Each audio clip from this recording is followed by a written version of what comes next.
Je suis Virginie de Chatsène, docteure en dermatologie spécialisée en psoriasis et j'exerce dans des hôpitaux universitaires. Le psoriasis est une maladie essentiellement cutanée, mais qui peut avoir des atteintes articulaires. Elle est d'origine génétique et elle est inflammatoire, chronique et surtout non contagieuse. On reconnaît le psoriasis par la présence de plaques. Ce sont des plaques rouges qui ont une croûte blanche dessus, ce qu'on appelle des squames.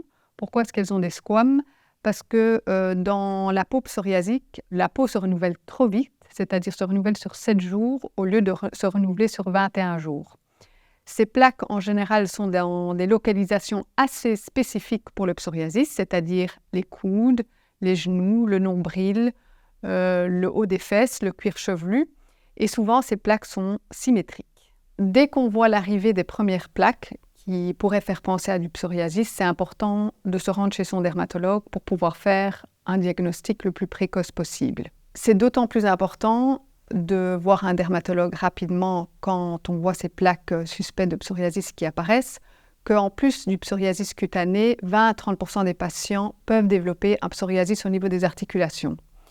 Et le psoriasis articulaire, lui, peut détruire de manière irréversible les articulations. Par ailleurs, il existe d'autres maladies qui peuvent être associées au psoriasis et plus tôt on les diagnostiquera, mieux on les traitera. Malheureusement, pour l'instant, on ne sait pas guérir le psoriasis, donc on ne parle pas de rémission. Mais aujourd'hui, grâce aux traitements innovants, on peut complètement faire disparaître les signes et les symptômes de la maladie. C'est grâce à ces traitements innovants qu'on appelle biothérapie, parce que ce sont des anticorps ciblés contre l'inflammation, qu'on peut espérer raisonnablement aujourd'hui retrouver une peau nette et sans symptômes. Donc, même si vous avez déjà consulté dans le passé, je pense que justement grâce à toutes ces nouvelles innovations, ça vaut la peine de retourner voir votre dermatologue pour voir si justement il n'y a pas un nouveau traitement qui pourrait être adapté à votre psoriasis.